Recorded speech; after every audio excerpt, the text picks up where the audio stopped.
Lord of the Mysteries audiobook by Kevin 841, keeping each other in check. What terrifying intuition.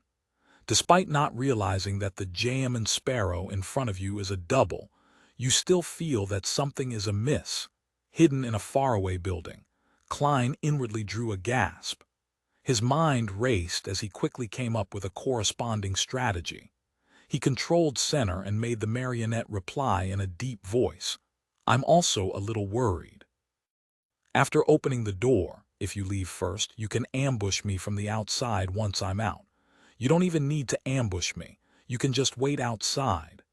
I believe that I should be the first to leave, and before that, you need to return to me my flesh and hair. When the time comes, you can be closer to the door. This way, you will have enough time to pass through the door before your spirit-body threads drift to the top of the cathedral.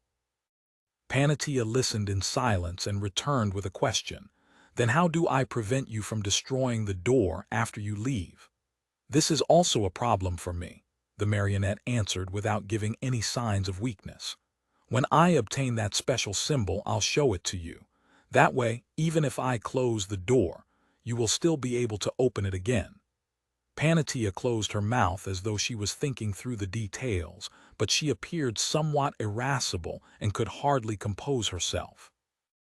It was as though her inclination for insanity had filled her mind. After about 10 seconds, she said again, I think a pure curse might not be able to harm you. Seers do not lack the means to avoid harm, just like the paper figurine substitutes you used before. She really isn't leaving behind any loopholes. Thankfully, the person in front of you is a fake from top to bottom, as Klein lampooned. He made Center take out one paper figurine after another. Then he burned them all in front of the demoness of despair. I can't be sure that you haven't hidden one, Panatia said in suspicion, still somewhat neurotic. Jam and Sparrow twitched the corners of his mouth in a deadpan manner and said, You can try divination. Aren't witches good at that? Panatia smiled impatiently and said, The spirit world cannot be communicated with in here, and my spirituality. She didn't finish her sentence as the look in her eyes turned somewhat dangerous. Klein knew what the demoness of despair was getting at. Her spirituality had been corrupted due to half a year of eating. It was somewhat chaotic and crazy, making it give unreliable answers, especially against a beyonder that was best at divination. The two reached a stalemate, momentarily unable to resolve the problem of trusting one another. At this moment, on the roof to the left, a hoarse and muffled voice sounded. I can be your witness. Jam and Sparrow and Panatia turned their heads at the same time and looked over. Mr. A's figure grew out from the shadows as he wore a blood-red hooded robe. How will you bear witness? Klein made Center ask. Mr. A pulled down his hood and said with a deep chuckle, I'll use flesh and blood magic to drill into your body and control your condition. Once you stop controlling the spirit-body threads, or if you try to use paper figurine substitutes, I'll immediately give a warning or attempt to stop you. Once that door you speak of opens, I'll leave your body and pass through the door before my spirit-body threads are affected. Do you think Jam and Sparrow is an idiot? Klein made his marionette curl his lips. Based on what I know, rose bishops can hide in the bodies of others, but the host will immediately die once they leave. No, using that method is to evade investigations. Therefore, there's a need to fuse with the host's flesh and blood. But there's no need to do so in this situation. I'll silently wait inside your stomach, Mr. A explained in detail. No, it's not my stomach. It's Center's stomach. Klein made Jam and Sparrow take out a gold coin and pretend to attempt a divination. This crazy adventurer muttered under his breath as the gold coin in between his fingers was flipped. With a ping, the gold coin flew into the air and landed in his palm. Jam and Sparrow carefully glanced at it. From the looks of it, you aren't lying. However, you will have to leave my body before I show the special symbol to Lady Despair. If this wasn't done, Jam and Sparrow might end up being murdered by their collusion. After all, if Panatia obtained the door-opening symbol while wielding the obsidian rock, given enough time, she didn't need to worry about any anomalies with her spirit-body threads. Then she wouldn't need help from Jam and Sparrow at all. Mr. A's existence was only to prevent the use of paper figurine substitutes. However, Jam and Sparrow didn't need to be too worried if Mr. A came out ahead of time.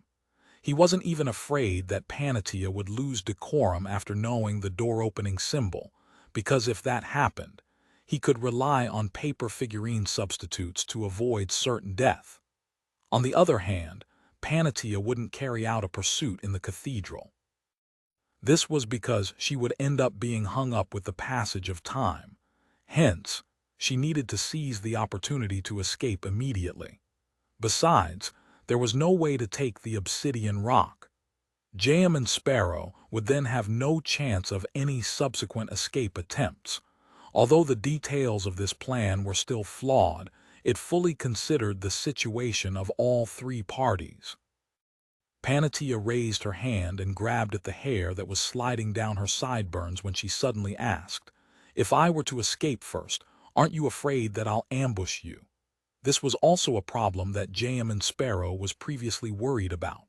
Klein immediately made his marionette curl his lips and say, "I'm afraid, but I still have other means of escape. I'll take the risk." Panatia took 2 steps in an irritated manner before finally saying, "We shall do it as agreed then." After making up her mind, her smile became extremely relaxed. "You really are a special man, a man that made me see hope. After we leave, I don't mind letting you experience what extreme pleasure is if you aren't afraid." Jam and Sparrow shifted his gaze away with great effort before looking at Mr. A. "I have no more questions." With the sound of howling wind, Mr. A flew down and landed not far from Jam and Sparrow. His figure, along with his clothes, rapidly melted away, turning into a sticky glob of flesh and blood. Right on the heels of that, the flesh and blood piled onto one another and kept compressing into a tiny stream that had the thickness of an arm. Then it flowed towards Jam and Sparrow. Far away in a building, Klein felt somewhat disgusted as he retched. Then he made Jam and Sparrow open his mouth. The flesh and blood stream climbed up the marionette's body and drilled into its mouth. The slightly warm but slippery feeling passed through the gullet and entered the stomach. It's heavy, however. Mr. A's flesh and blood is helping to hold up the stomach, preventing it from sagging too much. Klein inspected the marionette and made him look up at the shrouded crimson moon and say to Panatia, "Let's begin." "All right." Panatia, who could hardly withstand her urges, impatiently walked towards the cathedral's entrance. Klein made Jam and Sparrow follow by her side and first plucked off his hair before making 2 meat tendrils grow out from his arm before ripping it out. It made blood gush out. If someone very familiar with me were here, they would definitely notice a problem because I can't deal harm to my own body so decisively. Perhaps in the eyes of others, the crazy adventurer Jam and Sparrow can probably do such a deed easily. As Klein noticed a problem and gained experience from his conclusion, he made the marionette pass through the ajar main door of the ancient cathedral. He then handed the hair and flesh to Panatia. Panatia slowed down her pace as she took out an ugly, palm-sized puppet and wiped the flesh over it and tied the hair around its thin neck. She held the cursed puppet in one hand and finally stepped through the cathedral's door. Klein immediately got Jam and Sparrow to control their spirit-body threads. As for Mr. A, as he had overlapped with the marionette, it wasn't too much of a hassle. Even I can do it. With the powers showcased by Zaratul, he totally has the capability to help Beyonders that are not from the Seer pathway to resolve the loss of control over spirit-body threads in the cathedral. This way, as long as he wants the demoness of despair to enter, he could have opened the door a long time ago. Why didn't he do it? He is unable to communicate with others beyond the cathedral. That's why Seer pathway beyonders who aren't marionetists or higher can't walk to him. Klein used his marionette senses to analyze the situation remotely, and inside the cathedral, the corpses remained dangling in midair. Their heads were bowed and their eyes were rolled back. From time to time, they would sway with the wind, producing the ravings hornicis phlegrea. When Panatia saw this scene, her body instantly stiffened, but she quickly composed herself.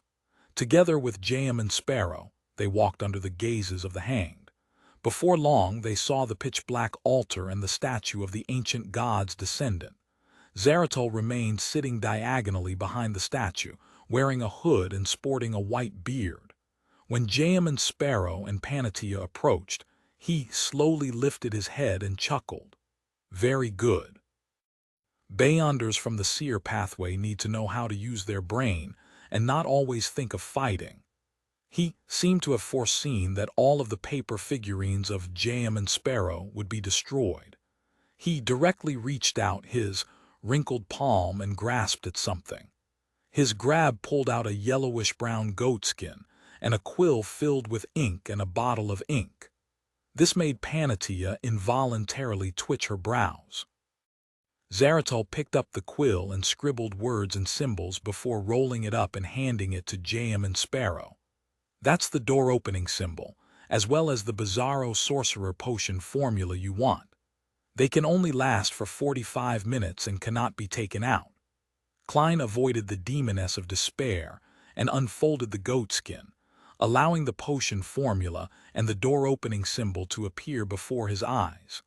Suddenly, his pupils constricted and nearly froze. The door-opening symbol and the symbol provided by the Antigonus family's notebook via the misfortune cloth puppet were mostly the same.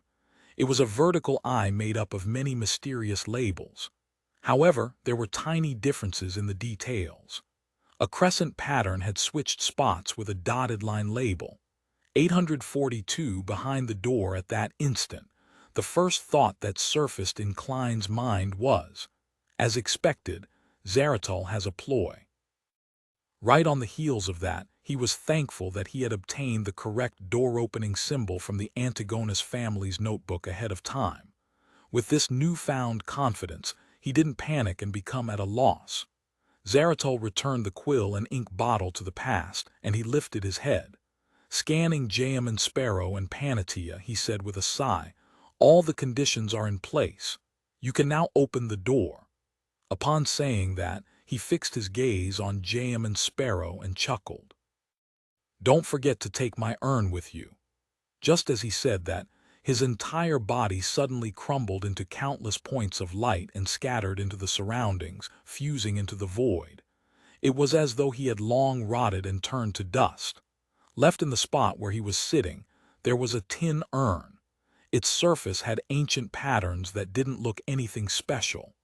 Klein made Jam and Sparrow take 2 steps forward, bend down, and pick up the tin urn. He found it heavy, nothing like something that was fake. He used the hand holding the goatskin to open the lid and saw that it was filled with grayish-white powder and particles. It didn't have a lustrous glow. It really is just ordinary ashes. Then who helped cremate Zaratul? He cremated himself. After Jam and Sparrow closed the lid, he casually used this goatskin-wielding hand to take out a piece of flesh from a pocket and swallowed it. Panatia noticed this action as she squinted her eyes at him, as though she was asking what he was doing. Klein stuffed the fish into the marionette's mouth as he deliberately adjusted his breathing and said, "I'm a little nervous. I'm not sure if this door-opening symbol works." Panatia had already confirmed that he was eating ordinary fish meat. Although it looked somewhat disgusting, the half-crazy her had lacked the patience to make a further distinction. She moved her gaze away and looked at the urn and smiled. "If it's useless, we can share it. I'll have 1 scoop a day and it will last a very long time." This demoness's mental state is really abnormal, Klein silently sighed. Passing by the eraser angel statue suspected to be the mother of the sky, Jam and Sparrow came in front of the wall. Then he turned his body to the side and pointed to the inset and said to Panatia, "Place that obsidian rock inside." Panatia smiled gorgeously as she said with dull eyes, "Let me see the door-opening symbol first. There's no need to be so wary of me. If I really wanted to harm you, I can immediately give up my marionette, and you wouldn't have the time to escape this cathedral. You'll definitely be hung up. When the time comes, I'll saunter in, pick up the obsidian rock, and open the door to leave. However, the symbol given by Zaratul is really problematic. It's best I find a person to bear the brunt of it." Klein's mind whirred as he made Jamin Sparrow lift his palm and pat his abdomen while opening his mouth. A blob of indistinct flesh and blood surged out, piling up ahead and turning into the beautiful feminine Mr. A. Upon seeing this scene, Jamin Sparrow flicked the goatskin and unrolled it. The special symbol was with the bizarro sorcerer potion formula as they were reflected in the eyes of Panatia, and Mr. A. Panatia's eyes darted about before she smiled coquettishly and said, "Open the door. You leave first." She had confirmed that Jamin Sparrow was still helping her control her spirit-body threads, so there was plenty of time for her to wait. As she spoke, she threw the ugly puppet stained with blood and tied-up hair at him. "She's also afraid of an accident." As Klein got Jamin Sparrow to catch the puppet, he watched the demoness of despair take a few steps forward and insert the obsidian rock into the recess. The two fused together perfectly, not leaving any protrusions. The wall rapidly emitted light and gradually turned transparent. It could be seen that the outside was paved in stone slabs. There were walls with holes and clouds floating in midair. As Panatia took a step to the side, Jamin Sparrow held the puppet goatskin and urn in his left hand and reached out his right palm. He then used his finger as a pen and drew the vertical line made up of several secret symbols on the transparent wall. During this process, Klein was in a dilemma. He wasn't sure if he should draw Zaratul's symbol or the Antigonus family's one. Although he believed that Zaratul was problematic and had a scheme, he felt that he had belittled this powerful figure after calming down. If Zaratul's sole purpose was to harm him and everyone else with him, there was no need for him to mention the opening of the door. All he needed to do was wait patiently to achieve his goals. Furthermore, with the gray fog's aura completely severed and screened from Klein by the foggy town, he couldn't figure out why Zaratul would target him. Therefore, his final judgment was that Zaratul's goal was to coax someone into opening the door to allow him to obtain something or escape something. As for whether there was danger after the door opening, that wasn't within his considerations. If scattering the ashes was genuine and rather important, it was likely to be relatively safe after heading out. In short, danger was at every turn. That also meant that Zaratul's door-opening symbol was real, and the probability that it didn't carry any danger was 50%. And on the other hand, the Antigonus family's notebook wasn't necessarily kind-hearted. The scene that Klein had seen from the divinations he did above the gray fog, and the information he obtained from Zaratul, and the fact that Zaratul had lost control and gone mad, he could basically determine that the main peak of the Hornicis mountain range's Antigonus family's treasure might very well be an enticing trap. Then, whether there was any latent risks in the complex picture provided by the notebook, that was something that needed consideration. On the one hand, it's a tiger, and on the other hand, it's a wolf. It's the ultimate choice of the lesser evil also. The Antigonus family's symbol is for entering the treasure trove. It doesn't mean that it can be used to leave, as Klein contemplated. He didn't stop drawing while he quickly approached the part which was different.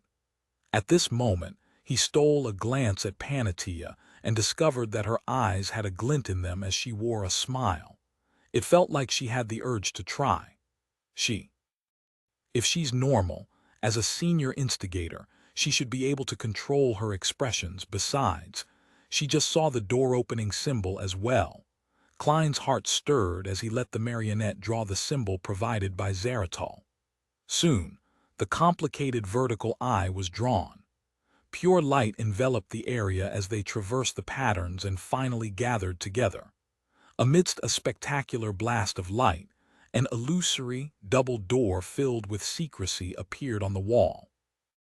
Due to the push from Jam and Sparrow, it slowly opened. Behind the door was the ancient stone tiles and hole-ridden walls they had previously seen. Everything was very silent and there were zero abnormalities. At this moment, Panatia's figure suddenly shattered, turning into mirror fragments.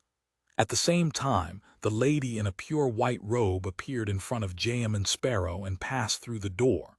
And in her hand there was an additional ugly puppet stained with blood, its neck coiled with a strand of hair.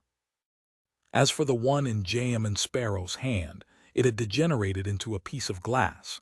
In terms of magical illusions, a demoness of despair was several times superior to Klein. After Panatia passed through the door first, she half turned around and faced Jam and Sparrow, revealing a crazy and teasing smile. Black flames soared from her palm as she ignited the puppet. At that moment, it was as though she was saying, "Despair, plunge into the deepest pit of despair just as hope arrives." Only then did Klein realize that the curse couldn't be diverted or weathered by paper figurine substitutes. Panatia immediately turned around, preparing to depart from the foggy town and the ancient cathedral, afraid that an accident would happen. At that moment, her eyes suddenly froze. Her body crumbled, transforming into one mirror after another. However, she wasn't able to put a distance further than 10 meters between her and the door. In just a second or two, Panatia let out a sharp cry as invisible threads and thick, black hair curled around her, binding her within. Her exterior was covered in black flames as she froze into layers of ice. Suddenly, all of this disintegrated. Demoness of despair, Panatia's eyes effused clear, deep despair and regret. Her expression rapidly turned stiff as her neck seemed to be held up by an invisible hand. Her entire body rose into the air and hung there, her eyes rolling back bit by bit, but her looks remained immaculate. On the side of the door, Jam and Sparrow's body had been enveloped in black flames and began melting like wax. As for Mr. who had planned on flying through the door, he began retching, vomiting one fresh mushroom after another. His body began to sprout mushrooms as if a drizzle had just passed. Before Jam and Sparrow lost his vision, the scene behind the door pulled close, presenting an empty foyer. No, it wasn't empty. Hanging in midair were even more corpses. They were of all ages and sexes. Some were dressed exquisitely, others gorgeously, ancient or casually. These corpses were like the ones hanging in the cathedral. They all floated up as they came and went as though they were acting in a grand musical, accurately reflecting a musical of the daily lives and details a town should have. Klein saw that behind these hanged corpses, there was a transparent and slimy tentacle. It was covered in complex patterns with secrecy hidden within. It was as though it could drive anyone crazy. Countless tentacles extended deep into the foyer, and there sat an ancient, huge stone chair. Its surface was inlaid with dull gold and gems. This, Klein tensed up as he didn't hesitate to close his eyes and cut his connection with the marionette. In his mind, the scene that he had seen from his previous divination surfaced. Seated on the huge chair were countless translucent maggots that clustered together. They squirmed slowly as they grew freely, extending out nearly invisible tentacles. And the final scene that was embedded in the marionette's vision was at the bottom of the ancient chair. A tarot card sat there silently. Its surface was also that of Roselle. The emperor was wearing a gorgeous head accessory and colorful clothes. It held a stick with luggage hanging from it as though he was on a long trip. He had a visionary look, and beside him was a puppy. At the corner were shiny words, Sequence 0, the Fool. 843 Magical Mushrooms. Sequence 0, the Fool. After discerning the words on the tarot card, Klein once again felt the same feeling he had when he heard Zaratul say his name. At that moment, he felt the strong call of destiny.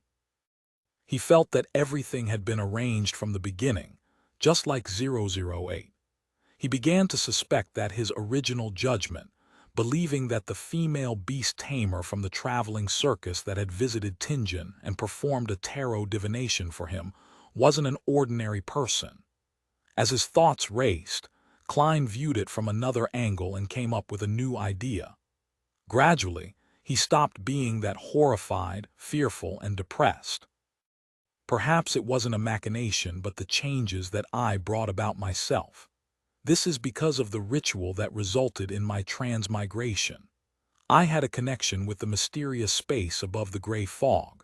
Fate would naturally be affected as a result. More precisely, as a visitor from another world, I never had my fate here. The current trajectory I've taken is a result of my character, the encounters of the original Klein, the influence of the gray fog, and the surrounding environment. The mysterious space above the gray fog is clearly strongly tied to the Seer pathway, and this pathway's sequence 0 is the Fool.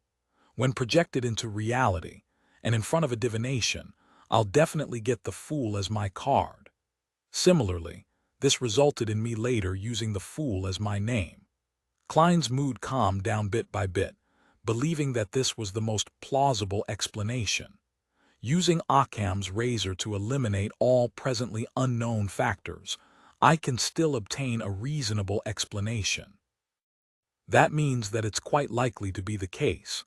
Klein forced himself to stop thinking about questions he couldn't provide certain answers to.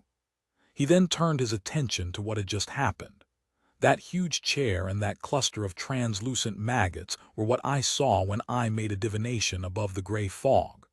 From carefully considering and inferring things from this harrowing scene, it might very well be an angel from the Seer pathway, an angel that had lost control and turned into a monster. Zaratul himself, or the powerful entity from the Antigonus family from the fourth epoch. If it's the former, that corroborates with Arodes and Will Ossipton. Zaratul is already sequence 1 and has lost control and gone made. He broke down into a monster. This matches. This can also explain why Zaratul only wishes for the door to be opened. It's because once the door of secrets is opened, the two sides will have a connection, allowing him to recover from his present state bit by bit. His repeated emphasis on his ashes was just a pretense, but herein lies the problem. The environment Zaratul is located in, as presented by Arodes, doesn't resemble the ancient palace at the mountain peak. Otherwise, I would have recognized it back then. What if that's the angel from the Antigonus family who's living as an abject existence, one that made Zaratul suffer after he came to the Hornicis mountain range after obtaining the notebook from Roselle? He had a part of him separated from him without realizing it, thus causing him to go mad during the advancement. Regardless, he is a sequence 1 attendant of mysteries. After all, Zaratul was already a miracle invoker back then. From this angle, Zaratul's goal might very well be the opening of the door, allowing the foggy town's history and fate to become mixed with the outside world, preventing him from being dissociated again. Regardless, that cluster of translucent maggots is probably a sequence 1 that lost control. No wonder the demoness of despair faced a breakdown the moment she saw him. She only managed to struggle a little before being hung up, turning into a marionette that's being hung up to dry. Thankfully, I was lacking in clues back then, and the scenes I saw through divination wasn't clear enough. Otherwise, I would have suffered a terrible blow from witnessing a complete and crazy mythical creature. I would have lost control and mutated. Wait, no matter how strong he is, can he be stronger than the eternal blazing sun and the true creator? Even if a Seer pathway beyonder has a certain resistance against the mysterious space above the gray fog, it would at best make them be at the same level. In other words, as long as I endured the pain, with the prerequisites met, I have one chance of prying on its secrets, and a complete mythical creature's state is mixed in with the relevant knowledge. Who knows, I might be able to get one or two high-sequence formulas, just like how I obtained the unshadowed from the eternal blazing sun back then. At this thought, Klein couldn't help but have a scene surface in his mind. The fool above the gray fog was silently reaching out his thieving hands once again. While reeling in joy, Klein also found it a great pity because, with his present level, strength, and items, he had no way to head to the ancient chair with the translucent maggots and pick up the fool card. To see an item that one desired the most but not being able to obtain it was often painful. Phew. At least I've already obtained the bizarro sorcerer potion formula. In the future, I still have one's chance of prying on its secrets. The risk I took this time wasn't in vain. All the gold pounds I spent and the marionette I lost wasn't in vain either. Zeratul likely wouldn't give a fake formula. To him, there's no need for him to lie to a sequence 5 beyonder who might not walk out alive. Besides, if he was lying, he had to be wary of me already knowing the bizarro sorcerer potion formula. The reason why I asked might only be to determine if he was worth trusting. I'll divine this later when I'm back above the gray fog.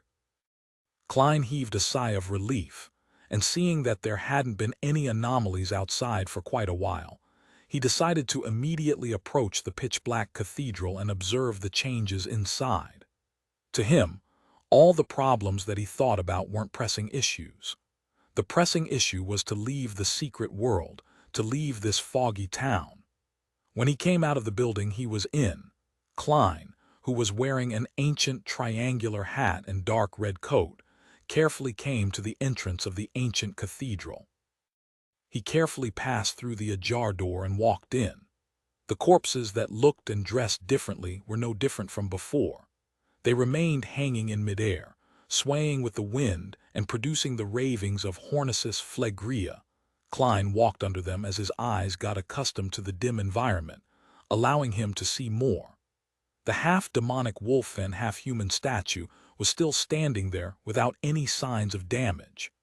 The obsidian rock and the tin urn were behind the statue without any signs of cracking. Klein first heaved a sigh of relief as he began to observe his surroundings when his gaze froze. In a dark corner stood a gigantic mushroom taller than he was. The mushroom's cap had scarlet red-like blood with interspersed white patterns. Its body was formed out of similar tiny mushrooms. Their patterns drew out a face Mr. A's face. However, Mr. A's eyes were blank. It didn't have the glint that one would call human. There were mushrooms growing from both sides of the stem, forming into long arms. And on the left palm was a thin, human-skinned glove. Both parties had seemed to fuse as one. What kind of abomination is that? Klein involuntarily took a step back. He found his knowledge in mysticism completely lacking at that moment in time. He began taking actions to protect himself. While doing so, having not deactivated his corresponding visions, he discovered that the terrifying mushroom didn't have any spirit-body threads. It appeared to have long been dead, and its only movements were the results of spasming nerves. Suddenly, Klein had a theory. Mr. A, who had been infested with mushrooms, didn't manage to escape in time and had seen the cluster of translucent maggots. He had seen a complete mythical creature, causing his mind to instantly die as his body collapsed completely. This also resulted in a terrifying mutation. It then merged with Seer, who had disintegrated from the curse, becoming a never-seen-before mushroom monster. Also, creeping hunger has been swallowed. This mushroom is really disgusting. I'll throw Frank into the sea if he ever mentions mushrooms again. Klein's eyes darted around slightly as he subconsciously headed for the obsidian rock. He planned on ignoring the mushroom and first escape. At this moment, he found his mind turning adrift. Everything around him seemed to turn into a blur. Suddenly, Klein realized that he was being forcefully pulled into a dream. He immediately escaped the dream and saw the nearly 2-meter-tall mushroom sliding over slowly. In its hand was a great sword that was a combination of scarlet magma and blue-hot flames. "It can use sword of lava." Klein didn't hesitate as he opened his mouth and let out a sound. Bang! The extremely penetrative air bullet hit the mushroom, who had slowed down due to it being engaged in controlling dreams. The bullet drilled through its cap, tearing open a huge wound. Underneath the wound was human flesh and tiny spores. They quickly squirmed and restored the body. To think that's possible, Klein felt a strong sense of danger as he hurriedly lunged to the side, rolling several times in the process.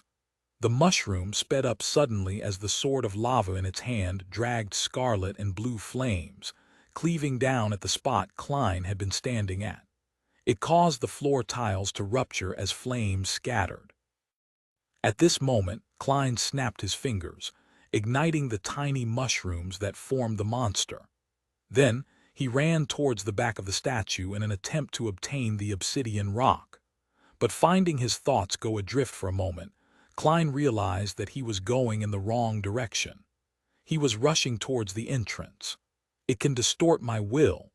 Klein's heart tightened as he noticed through the corner of his eye that the surface of the gigantic mushroom was covered in a layer of frost. The frost had extinguished the soaring scarlet flames. As his thoughts raced, Klein ran towards the door and snapped his fingers, igniting the tree leaves outside. In situations with zero understanding about his enemy, and him having not made any preparations, he believed that a magician had to choose to retreat and avoid dangers for the time being.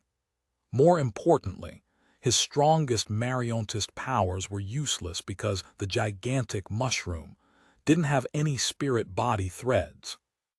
Scarlet flames soared up like water, enveloping Klein's body. He quickly appeared in the flames outside as he jumped towards the ground. He was just about to distance himself when he heard a howling wind.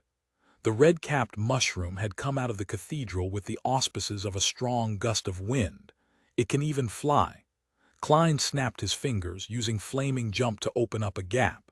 Meanwhile, he discovered his nose was itching as he wanted to sneeze. "I'm also sick. How am I supposed to fight? I don't have any mystical items, and I haven't been able to fully express my strengths as a marionettist. It really is a magical mushroom." Klein was at a loss on whether to laugh or cry when he hid inside a building. Suddenly, he felt his body become somewhat cold as his mind naturally reflected his present appearance. His ancient triangular hat, dark red coat, white pants, and black boots had vanished. All he had on him was a pair of briefs to uphold his last bit of dignity. This 30 minutes are up. The spell for summoning Seer from the past has ended. Klein instantly understood the reason as he began thinking. That mushroom, which fused with parts of Admiral of Blood, has likely disappeared as well. Also, in another 15 minutes, the effects of the fish will disappear. It will lack the main element that forms it. Klein couldn't help but curl his lips. He immediately used flames and leaped out. Indeed, as he expected, the gigantic mushroom had a ridiculous hole in part of its stem. Furthermore, it couldn't fix it, causing its speed to slow and become impeded. "Come on, let's play hide-and-seek," Klein silently said as he began circling the town streets, using the flames and buildings to engage in a merry chase with the gigantic mushroom. During this process, the crimson moon didn't turn clear at all. After more than 10 minutes, the terrifying mushroom finally lost its ability to move as it collapsed on the street. Klein heaved a sigh of relief as he slowly and carefully approached. He saw that the flesh and blood of the mushroom was gathering together as points of light converged. Soon, all that was left was a thin human-skinned glove. This because of the mutation brought about by the sequence One Angel, Creeping Hunger fused with Mr. A. It's an upgraded version of Creeping Hunger. Klein bent his back as he carefully picked up the human-skinned glove. 844, which symbol the thin human-skinned glove, didn't look any different from the past, but Klein didn't dare to be too careless. He used divination to make a crude inspection. Apart from the 5 fingers, the palm and the back of the palm can each graze one more soul. Currently, all 7 spots are filled. It has signs of similar Beyonder characteristics fusing together. It also seems to have the powers of flesh and blood magic. The speed of switching souls has sped up significantly. It has to eat a person a day, or else it will eat its owner. Heh, Creeping Hunger, you are swelling in self-importance again. You need to reflect on yourself above the gray fog later.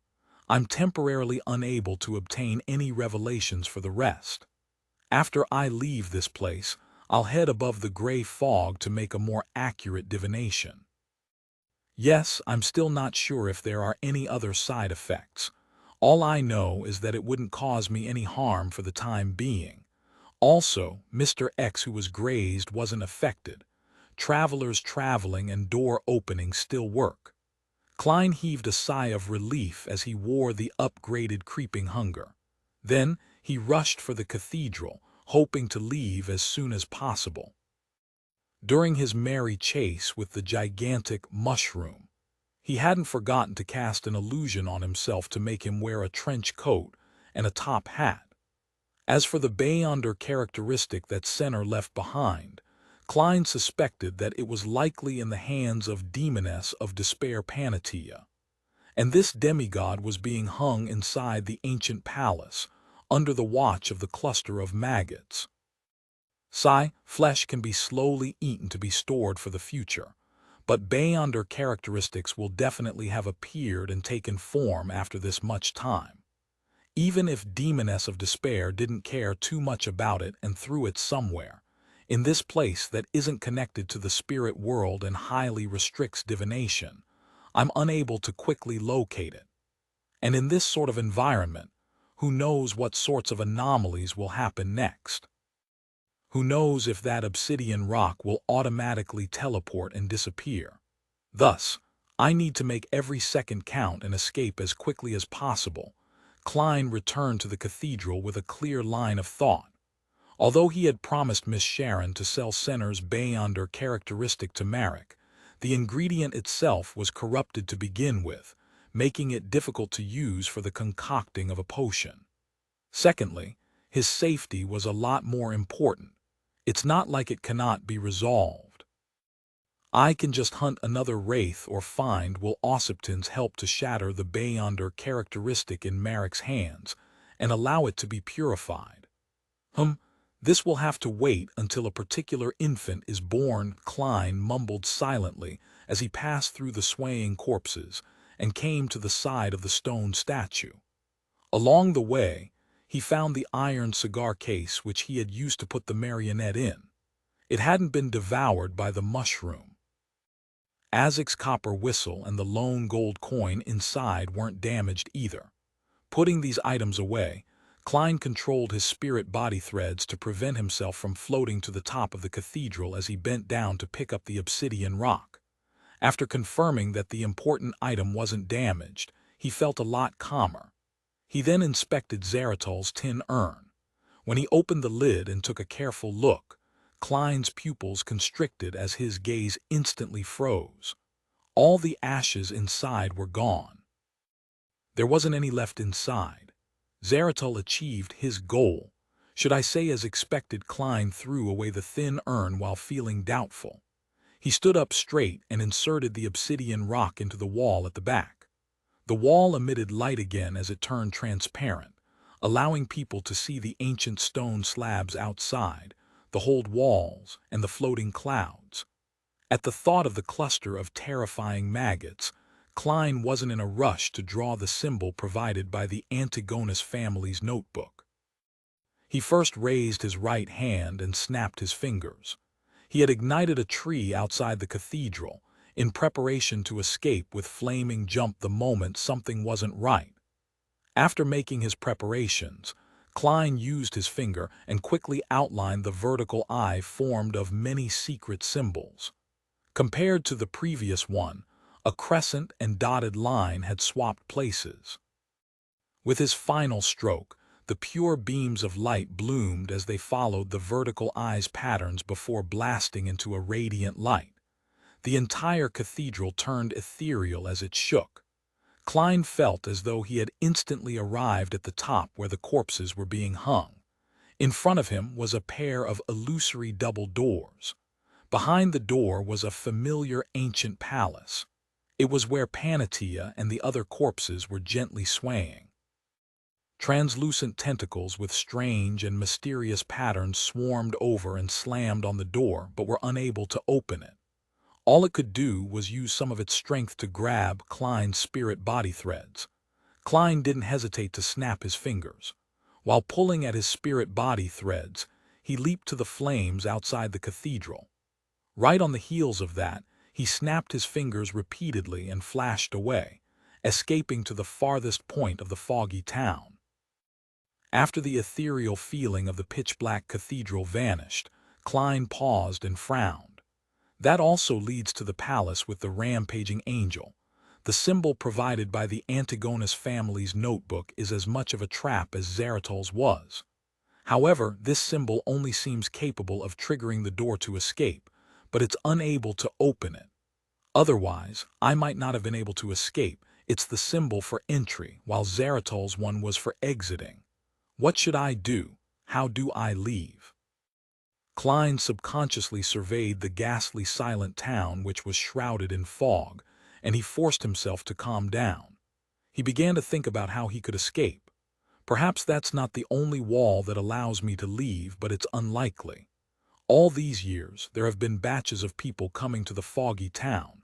If there are any clues outside the cathedral, they should have long found it. Try another symbol. What should I try? Klein fell into deep thought as he analyzed the intricacies to see if he could be inspired. This place is related to the nation of the Evernight and the Antigonus family.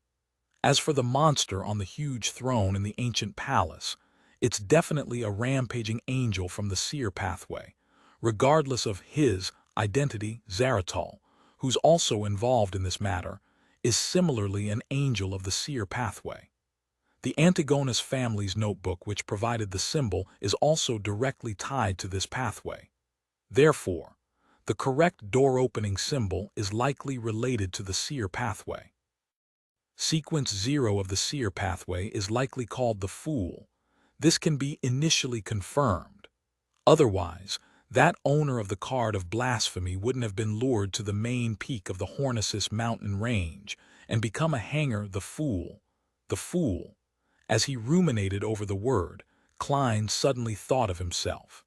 He thought of the mysterious symbol behind his high-backed chair that represented himself above the gray fog. Perhaps I can give it a try. Klein pondered for a few seconds before deciding to make a bold attempt. After all, he was temporarily out of ideas. He returned to the spired cathedral, and under the gaze of the hanged corpses, he walked to the wall behind the statue and picked up the obsidian rock that had fallen once again. After the obsidian rock was inserted, the door rapidly turned transparent. As Klein snapped his fingers to light another tree, he took a deep breath. He drew the Fool's symbol that was made up of the pupil-less eye and the partially contorted lines. Soon, he completed the symbol as he found himself feeling anxious. But this time, nothing happened to the transparent door. It doesn't work. Klein's expression turned wry as he suspected that he would be trapped in there, engaging in murderous battles with Beyonders who later entered, doing so until he starved to death or was eaten. He shook his head to dispel his emotions of despair. He began running through ideas in search of other clues.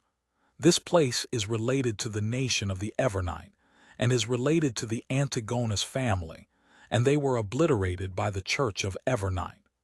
The one who sent me here is the Eraser Angel, who's suspected to be the mother of the sky. She was active in the basement of the Church of Evernight's St. Samuel Cathedral. The reason why people vanish if they don't sleep at night in the ruins of the Battle of Gods is said to be a result of the remnant aura and strength of a deity from the Evernight domain.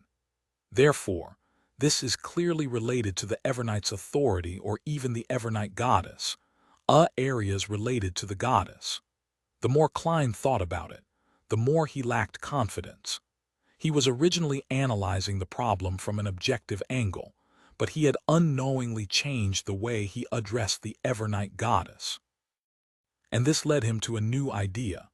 Perhaps I can try the label corresponding to the dark sacred emblem or the symbol that represents the goddess in mysticism. Out of options, Klein exhaled and raised his right hand again, drawing the simplified picture of the dark sacred emblem. Suddenly, the watery scene behind the transparent door shook as a change occurred.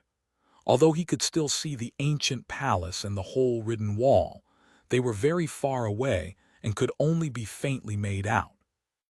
Behind the door was a bottomless cliff with jagged rocks. It was amidst the clouds in the sky with stars and the crimson moon that hadn't been concealed by the sunlight. It was like some part of a mountaintop. It really works. Klein stared at this scene with a dumbfounded expression as he subconsciously reached out with his palms and pushed the door open. There was a cold breeze outside that produced a howl. Klein was just about to take a step out when he fell into thought and paused. Then he flipped a gold coin and did a divination. He received a revelation that there was no danger outside. Following that, he drew a crimson moon on his chest in a feigned manner. After doing this, Klein stepped out with his right foot and passed through the illusory door. His vision went dark as he saw an endless night and resplendent stars. Following that, he found himself on a mountaintop. Apart from the unmelted snow, jagged rocks, and morning sunlight, there was nothing. I'm out, I'm safe. Klein didn't observe his surroundings as he directly used creeping hunger to turn transparent as he attempted using traveling. If this succeeded, it would mean that he had escaped the foggy town and returned to the real world. He could then leave the location he was at to avoid any danger. If he were to fail, he would quickly take note of the situation and be wary of any sudden attacks. After a moment, Klein's body turned faint as he vanished from the spot. The colors in front of him saturated as countless, indescribable shadows appeared. He had succeeded in entering the spirit world. 845 return it really is the spirit world. Klein was delighted as he inwardly muttered to himself. Without needing further confirmation, his spirituality and spiritual perception had told him that this was the real spirit world. And this meant that he had returned to the real world, the place with all kinds of delicacies. I nearly cried tears of joy. Klein inwardly made a self-deprecating comment as he considered where he was supposed to head to next. From the position of the stars, moon, and sun, it's still morning. If there's no time difference between the real world and the foggy town, it's at most 7:30 a.m. or maybe earlier. At this point, the servants must have discovered the disappearance of their mate, and they would definitely inform the priests and bishops. Even if they have received the corresponding training and would report to their superiors according to the protocol, they will have to first eliminate the possibility that someone was skiving away or having a stomachache. They would need more than 10 minutes before confirming this and begin taking the necessary actions. And after the report to their superiors, the priests and bishops wouldn't be able to instantly tell the severity of the matter. They would only believe that the servant had escaped, and they wouldn't quickly connect this matter to the keepers. After they do a divination or investigation to figure out the truth, it would be 20 to 30 minutes later. That also means that they likely haven't begun their search in the surrounding area to find the intruder. The identity of Dwayne Dance hasn't been exposed yet. If the bizarre sorcerer potion formula given by Zaratul is real, then the identity of Dwayne Dance still has many uses. If I can still keep the identity going, I should try harder to not abandon it. Besides, the only things that I'm wearing which are real are my glove and underwear. If I head elsewhere, I'll be a pervert. Klein already had a choice he was leaning towards. He took out the iron cigar case, which appeared to be inside his pocket, but was actually lodged under a rubber band. He opened it and took out the gold coin inside. Returning to 160 Birkeland Street is dangerous, Klein muttered 7 times, and with a flick he saw it slowly spin in the spirit world, wobbling up and down, left and right before landing on his palm. This time it was tails, indicating a negative response. Klein nodded indiscernibly and immediately traveled towards Backlund. After 3 stops, his figure finally appeared in his room at 160 Birkeland Street. The curtains were drawn tightly and it was dim. It was very suitable for sleeping. And on the bed, Dwayne Dance was lying on the bed facing up. His hands were grabbing the ends of the blanket near his neck. From the looks of it, the investigation hasn't reached me. This appearance is ridiculous. Klein secretly heaved a sigh of relief and saw Dwayne Dance dissipate and turn into a palm-sized mirror. Water ripples appeared on the mirror's surface as silver light bloomed and turned into Loney's text. Exalted Great Master, did you encounter something? Your loyal and humble servant Arrows failed to sense you before. It wasn't anything important, Klein answered perfunctorily. This made him confirm that Arrows was unable to pry into the secrets that happened in the foggy town. After all, this fellow was able to present the environment where the rampaging Zaratol was. It really is related to the authorities of a deity. Klein's mind stirred as he asked, "Did anyone look for me?" "No, no one came to disturb you." The silver on the mirror's surface changed and produced new words. Klein felt truly relieved as he said to Arrows, "You may leave. I'll summon you again if needed." "All right, Master. Goodbye, Master Tilda." Like before, Arrows produced a drawing of a hand waving on the mirror. After the aqueous light vanished, the mirror was restored to normal. Klein walked to the bedside and pulled out the pajamas underneath and wore it. Then he took out candles and other items before entering the bathroom. He set up a sacrificial ritual, preparing to send Creeping Hunger, Azek's copper whistle, the iron cigar case, and the various mysticism materials above the gray fog to avoid any investigations he might face. After doing all of this, Klein didn't delay and sat at the fool's seat. He conjured the Bizarro Sorcerer's potion formula in front of him. Sequence 4. Bizarro Sorcerer. Main ingredient: Bizarro Bane's main eye, the true soul body of a spirit world plunderer. Supplementary ingredients: 200 ml of a Bizarro Bane's blood, 30 grams of a spirit world plunderer, 10 grams of red hair birch bark, 1 segment of golden grapevines, fingernail-sized self-made rubber mask. Advancement ritual: relying on one's strength and strategy, orchestrate a grand performance before many spectators to kill a Beyonder creature at the level of a demigod. Then, at the end of the performance, consume the potion. Klein didn't consider what this ritual actually meant. Beneath the potion formula, he wrote a corresponding statement.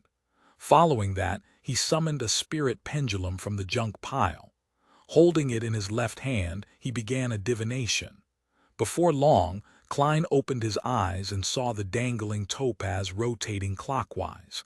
This meant that the Bizarro Sorcerer potion formula he had was genuine. Phew. Klein exhaled as he took the opportunity to determine what kind of changes Creeping Hunger had experienced, as well as what the various negative side effects were. After a dream divination and several direct attempts, he figured out the exact situation in less than 2 minutes. Creeping Hunger could now graze 7 souls. During each grazing process, it could obtain 2 or 3 Beyonder powers.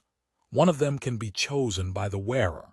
There are currently 8 souls inside Creeping Hunger. The others completely dissipated from the mutation brought about by the Attendant of Mysteries, and due to the excessive number of souls, it caused a congestion, making some of the powers unusable. One soul needs to be released to restore it back to normal. At present, the first of the 8 souls is barren of corruption, which is Wormtongue Mither. He fused with the Beyonder characteristics of the same pathway that Mr. A had grazed. Apart from distortion and bribe weaken, there's another area of effect Beyonder power called corrosion. It can turn the hearts of people within 10 meters dark and greedy, making them make irrational choices. The second is Desire Apostle Kirches. He fused with Mr. A's devil and replaced Danger Premonition, which requires advanced activation before being useful, with Sulfur Fireball. And Language of Foulness Slow and Sword of Lava have been enhanced. Third is Traveler, Mr. X. Lewis Ween. He fused with Mr. A's Scribe. While keeping traveling and door opening, it has obtained the Beyonder power of record. However, there's a change. It's unable to record ordinary Beyonder powers, and it can only be used against targets at the demigod level. The chance of success has been increased. Although it's still very troublesome, 8 times or so would be needed as long as I'm not too unlucky.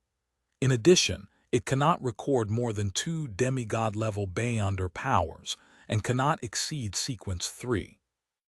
Fourth is Zombie Moretti. There hasn't been any change. It's still the original zombie strength, ice control, and zombie manipulation. Fifth is an unknown demoness of affliction. She can give the user a rather powerful sense of charm. In addition, one's appearance would receive an adjustment to a certain degree. In addition, she can provide an ailment that covers 50 meters. Creatures within that range will slowly be infected, and the effects slowly become severe. In the beginning, it might be oversensitive skin, a cold, or a fever. But 20 to 30 seconds later, it might very well turn into serious illnesses like pneumonia. After 2 or 3 minutes, one can suddenly suffer cardiac arrest or a brain aneurysm. Sixth is an unknown wind blessed. There are 3 Beyonder powers: short-distance flight, dive, and water control. Seventh is an unknown soul assurer with the 2 Beyonder powers of forcefully pulling one into a dream and causing a spirit body to sleep. Eighth is an unknown doctor with the 3 Beyonder powers of distinguishing the time, treatment of serious ailments, and stitching souls. At the same time, creeping hunger itself has shadow lurking and flesh bomb. Furthermore, it has the chance and strength to barely graze a sequence 4 saint. It has instantly become so much stronger. As Klein was secretly delighted, he also frowned at the negative side effects. Now, creeping hunger had to eat a living person every day, otherwise it would devour the wearer. At the same time, it would praise the true creator from time to time in the wearer's mind. It would bring about chaotic thoughts and a headache. Apart from those 2, it was also still afraid of mushrooms. No powers could be used if mushrooms appeared within 5 meters of it. To randomly praise the true creator is really troublesome. Same for eating a living person every day. I'll first throw it above the gray fog and let it calm down for a few days. Perhaps there might be some changes. If that really doesn't work, I can only write to Mr. Isaac. Klein quickly made up his mind and didn't hesitate to release the soul assurer's soul. He also planned on swapping the wind-blessed and doctor later. The demoness of affliction depended on the circumstances. To the side of the bronze table, the soul assurer's spirit surfaced. But due to the mutation, it couldn't be maintained once it lost its host. It rapidly dissipated. His Beyonder characteristic was produced. It was entirely black in color. At its core was pure shimmering light that looked like a night sky with embedded stars. After doing this, Klein didn't hesitate to throw creeping hunger and the other items into the junk pile. He then quickly returned to the real world, ended the ceremony, and cleared up any traces. Following that, he washed his face and brushed his teeth to make Dwayne Dance look sharp. After leaving the bathroom, Klein, in his pajamas, walked to the door with his usual expression. He pulled open the door and said to his valet outside, Prepare a set of clothes that's suitable for home wear. Yes, sir. Richardson didn't ask why as he immediately walked to the wardrobe. Only at this point, with him seeing his servants back, did Klein confirm that he was out of harm's way and had returned back to his normal life. Thank you for listening to the story on KevinAudio.com. 846. Find the Targe St. Samuel Cathedral, behind Channy's Gate. Backland Archbishop, St. Anthony, stood at the staircase connecting the two different stories and watched as the Nighthawk deacons rushed about. Many of them wore red gloves. As a spokesperson for the Church of Evernight in the kingdom's capital, St. Anthony had a clean-shaven face. His face didn't betray his mood, and his deep black eyes similarly hid any upheavals he had. But everyone who passed by him would feel their souls tremble as an indescribable sense of horror arose in their hearts. Your Grace, an inventory count has been made. None of the mysticism ingredients are missing, including the potion main ingredients and beyonder characteristics. Your Grace, all the potion formulas are in their original locations. It can be preliminarily determined that no one had gone through them in the last 8 hours. Your Grace, all of the prisoners imprisoned on the first level are accounted for. None of them escaped, nor did anyone pass away. Your Grace, none of the information or books suffered any damage or were moved. Your Grace, the Grade 2 and Grade 3 sealed artifacts are all present. None of them have been taken away. Your Grace, the 3 Grade 1 sealed artifacts remain in their sealed states. None of them show signs of having left their confines. Your Grace, the core seal remains intact and didn't suffer any damage. Your Grace, it has been confirmed that there are no new items in here. There are no remnant setups that bring about danger.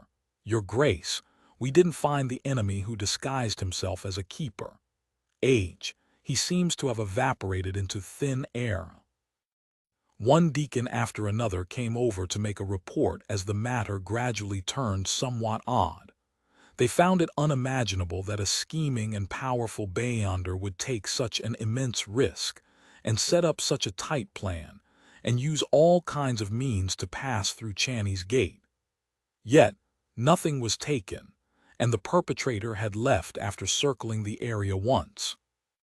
This made it seem like the person was only trying to prove themselves, or it was someone who had specially come to find flaws in the surveillance of Channy's Gate for the church. The deacon who led a red gloves team surveyed the area and deliberated as he came up with a theory.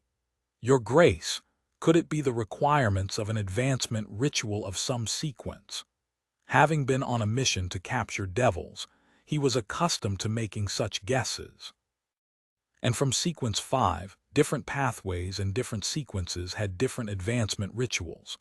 The ones that the Church of Evernight was aware of wasn't a large number. If that were the case, Sost could already see the infiltrator's mockery grin that said, "I'm free to go anywhere, even if it's the Church of Evernight's Channy's Gate."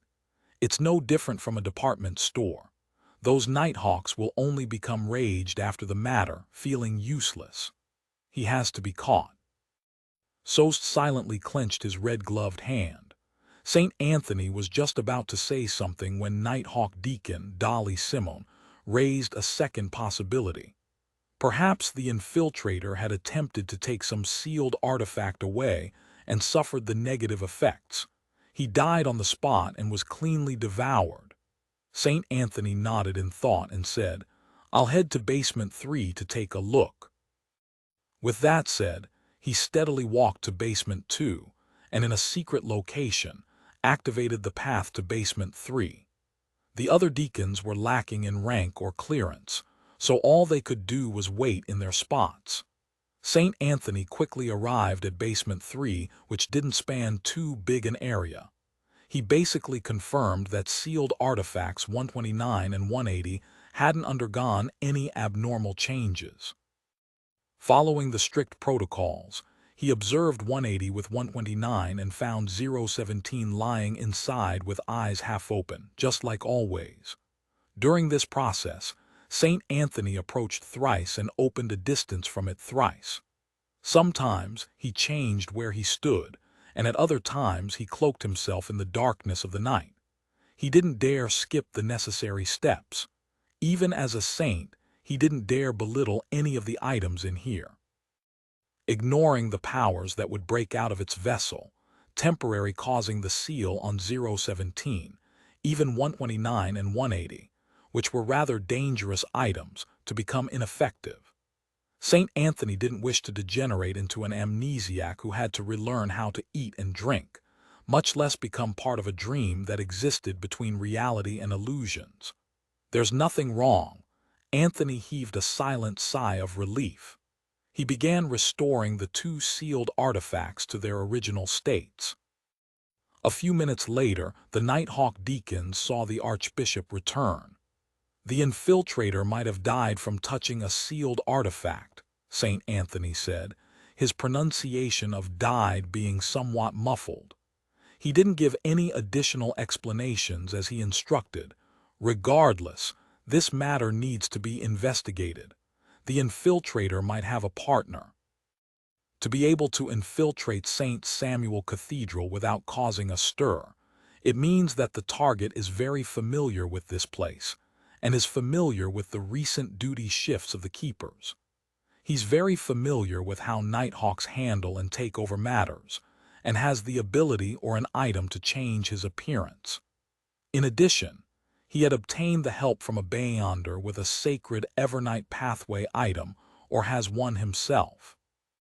Putting all these conditions together, investigate the servants and priests to see if they have encountered any indistinct spirit channeling or enticement.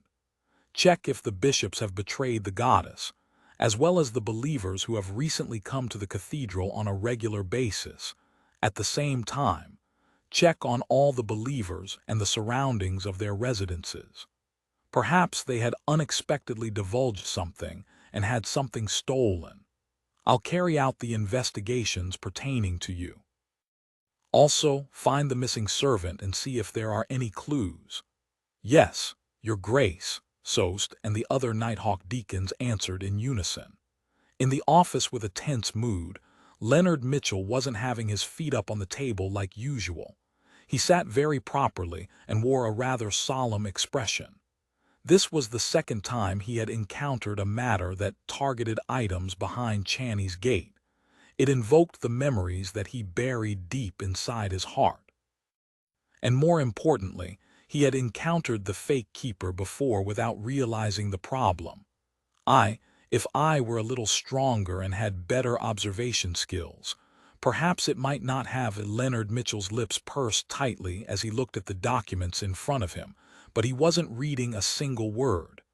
This continued until his teammates entered. That keeper has awoken. He didn't see the infiltrator and only knew that he encountered the possession ability of a wraith.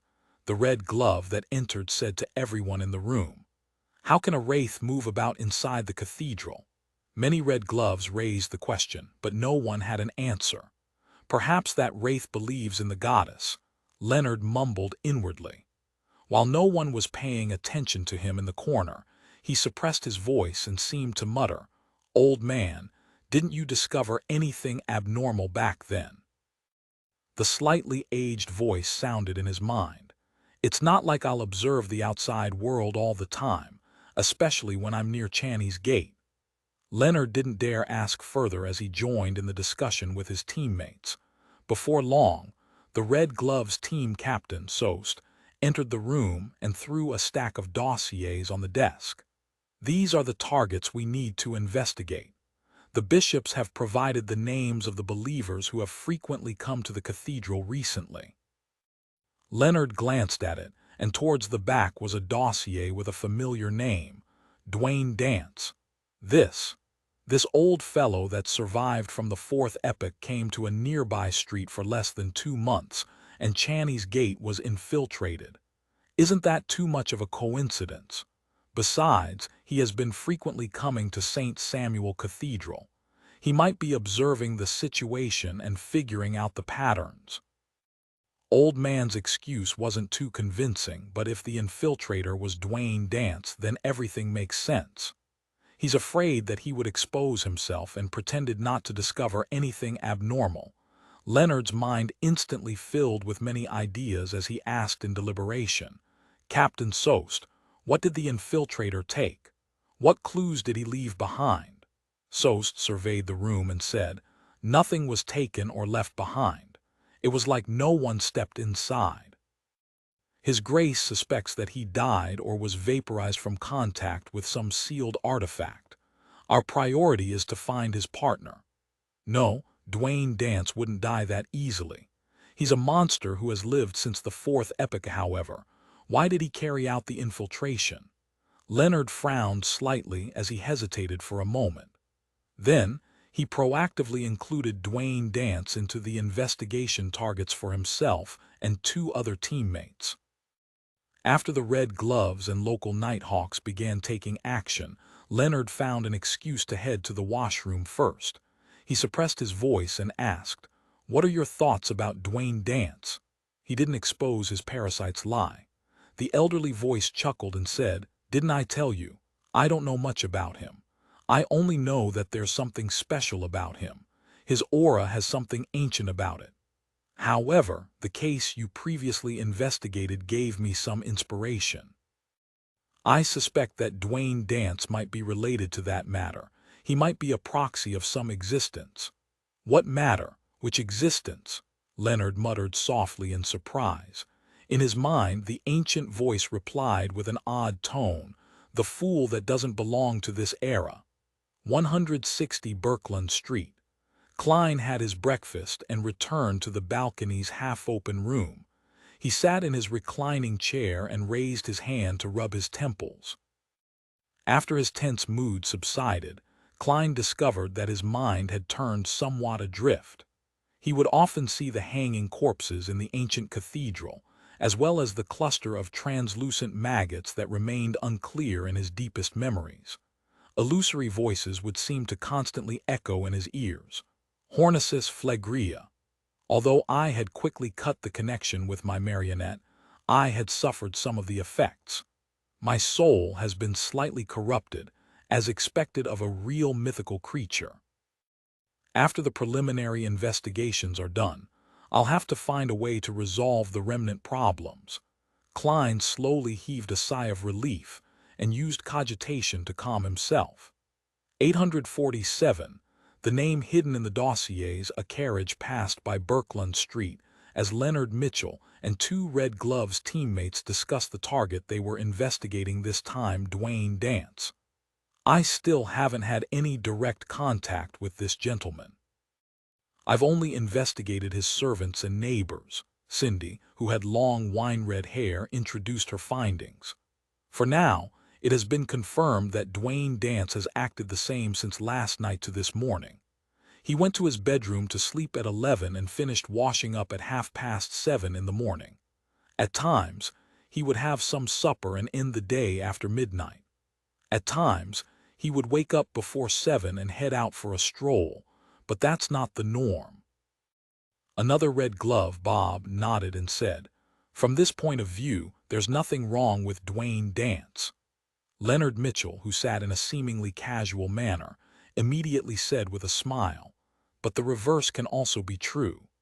According to what we've currently gathered, the missing servant was likely replaced between 11:20 and 11:35 last night. The infiltrator entered Channy's gate at 6 in the morning, and we discovered the problem at 7:20 a.m. without finding the target. It can thus be said that during the infiltration, Dwayne Dance was sleeping and lacked an alibi." "What you say makes sense." Cindy glanced at Leonard in surprise. Her impression of this teammate of hers was one who often had a judgment or question that pointed at the core of the problem. However, he seldom described his logic in great detail. He was more like a desultory poet who occasionally had epiphanies. Bob, who had a sharp chin, frowned as he shook his head. "If that's the case, everyone on this name list cannot be cleared of suspicion. They were sleeping with no one watching them. Even if they have wives or husbands, they would similarly be sleeping at such times. Also, I don't believe an infiltrator would be so bold. He had already entered Channy's gate and managed to successfully escape, completing an unimaginable feat. Yet he stays nearby and hasn't abandoned his identity or gone far away. How is this possible? The risk involved cannot be predicted unless he's also planning something else. Or he can't bear to part with certain things, but what can compare with infiltrating Channy's gate? What can compare with those sealed artifacts, ingredients, and formulas? If I didn't know that Dwayne Dance was problematic in the first place, I would have come to the same conclusion. Leonard had already thought of an explanation as he crossed his right leg. I'm just saying why we can't so easily strike off Dwayne Dance from the suspects. Besides, Captain Sost has said it. The infiltrator might have already died behind Channy's gate. Even if Dwayne Dance isn't involved, he might very well be an accomplice. Don't you find it too much of a coincidence? He moved in for less than 2 months, and the church encountered something that might never happen in centuries. Besides, he has been visiting St. Samuel Cathedral too frequently. He had ample opportunities to figure out the corresponding situation. Also, during this period of time, there was a strange sewer explosion along Birkeland Street. Cindy bunched up her long, wine-red hair and said, "You've convinced me. This should be a target that we put our focus on." Bob pulled at the ends of his left palm's red glove and said, "There are indeed many coincidences. However, coincidences might not be equivalent to problems. Even if Dwayne Dance goes to the cathedral daily and listens to the bishop's preachings, all he could do is understand the layout and not obtain deeper information, such as when the keepers will head to Channy's gate and how the handover is done with the Nighthawks. Therefore, he's more likely to be one of the accomplices," Leonard said with a shrug. He similarly didn't understand how Dwayne Dance would understand the internal protocols of the Nighthawks so well. Cindy echoed, "Regardless, we have to do a deeper investigation. Shall we wait till noon and directly enter Dwayne Dance's dream to question him? He has the habit of taking afternoon naps." Leonard raised his right hand and waved it gently. "There's no need to be in such a hurry. It's not like we've never done any routine inspections in the past or entered his dreams, but we didn't discover anything wrong. If there really is nothing wrong with him, we wouldn't gain anything from entering his dream again. If there's a problem with him, the fact that he didn't expose himself back then means he has the means to resist an inquiry during the dream. We will still be fooled by him if we enter his dream again. Therefore, we should monitor him and see what kind of people he interacts with, so as to prevent him from escaping while waiting for Dacey's response about this tycoon's true identity. Once we discover any clues, we will request to use a higher-level investigation method than questioning him in dreams." Cindy was once again surprised as she couldn't help but joke. "It's rare to see you analyze the situation so seriously." Furthermore, his thought processes were extremely clear. Leonard fell silent and gave a self-deprecating comment. "Perhaps it's because I've encountered something similar." Instantly, Cindy felt that Leonard's green eyes had turned darker. She didn't speak further. "Let's take turns to monitor Dwayne Dance. I'll go first." "All right." Leonard nodded and turned to Bob. "Get the case files on the sewer explosion. Let's see if we can discover any problems. I'll head back to read through the corresponding dossiers and see if there are any other abnormalities on this street."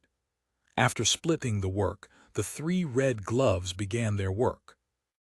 Leonard returned to St. Samuel Cathedral's basement and obtained the information involving Birkeland Street and the cases that the Aurora Order had actively or passively involved themselves in for the past 3 years. The latter was something that sparked off the clue provided by the parasite in him. It gave him an idea. Since the Fool's existence and the corresponding honorific name initially came from the Aurora Order, it means that the Aurora Order was involved in something or had suffered some setbacks. It might be related to the organization that believes in the Fool.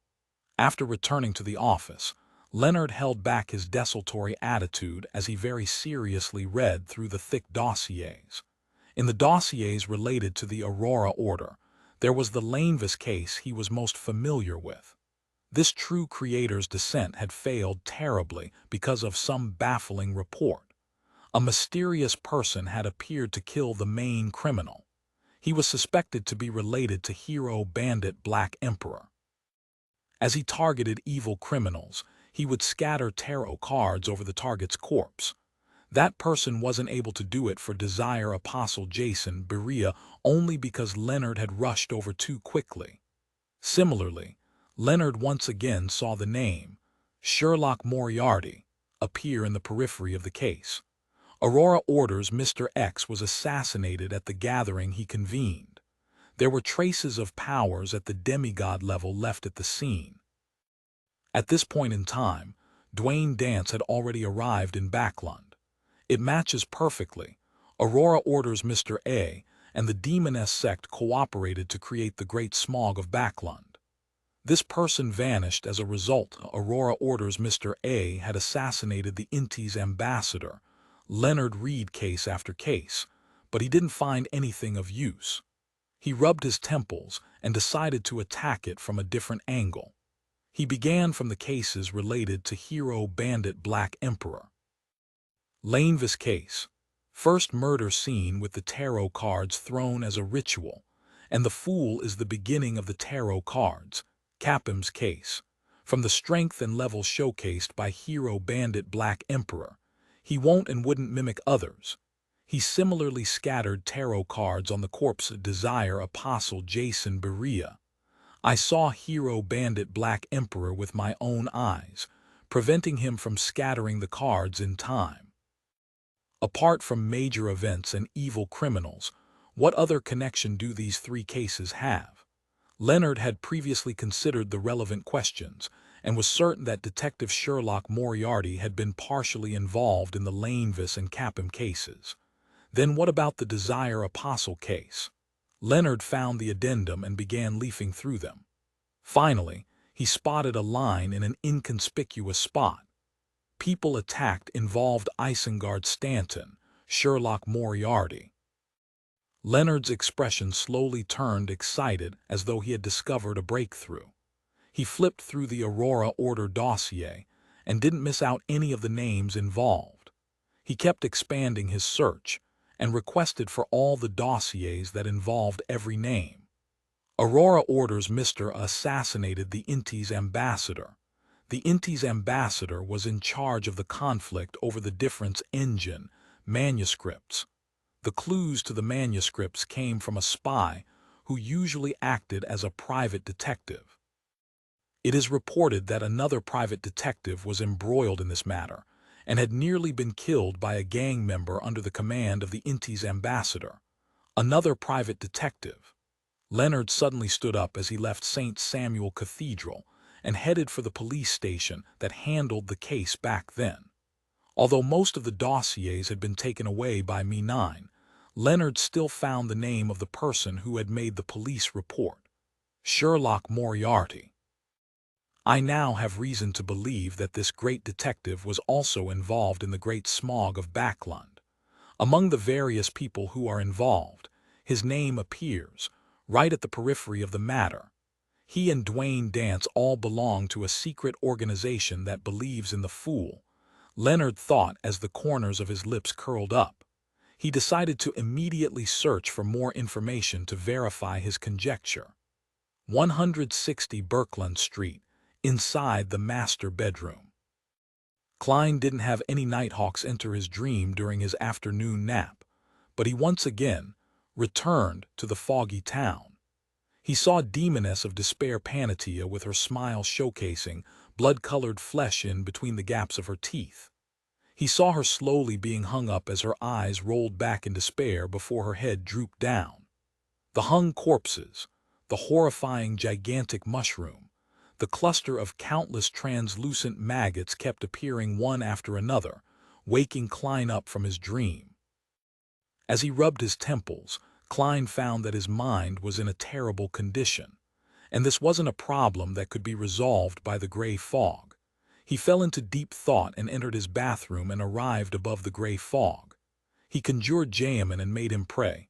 Please pass on my question to Miss Justice about when she will be free.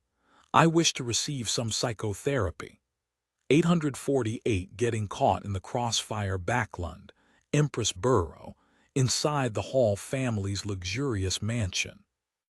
Audrey had just tried on 3 selections of evening gowns today, and she was sitting on a cushioned chair, wondering how they could be matched with her accessories, and which one she was more inclined towards. She also pondered over her mother's opinion. At this moment, she suddenly saw an endless grayish-white and a blurry figure watching down at everything from high above appear before her eyes. Immediately after that, she saw another figure. It was a praying figure that had been shrouded by the gray fog. Her ears resounded with the corresponding words. Instead of being alarmed, Audrey was delighted. Her unease and worry that there wasn't a tarot gathering today was instantly quelled. As expected, it was nothing. Oh, Mr. World really has a psychological problem. He must have been under immense stress recently. It's no wonder he booked an appointment in advance. Audrey sighed as she began to consider when she was free. As she pondered, she scanned the maids who were busy in her room and the golden retriever Susie, who was sitting by the door. Audrey's lips curled up slightly in an irresistible manner as she bowed her head and secretly prayed in response. Please tell Mr. World that I'm currently free. He can determine the time and location.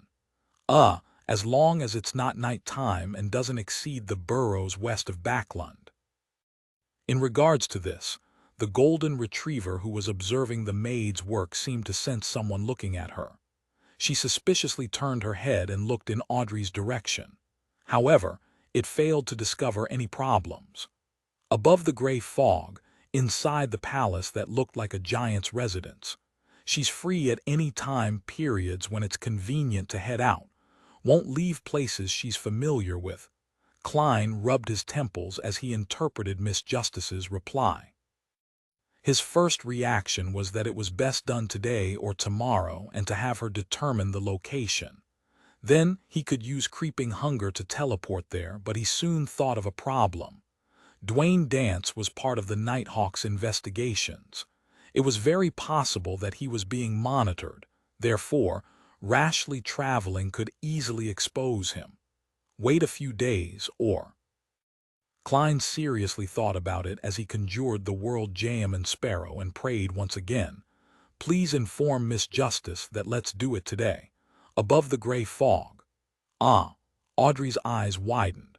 She found that the answer provided by Mr. World exceeded her expectations. How was she supposed to get Susie to be her stand-in? Besides, there are many details that I'm unable to see or clearly sense while inside Mr. Fool's palace. It will seriously hamper any psychotherapy.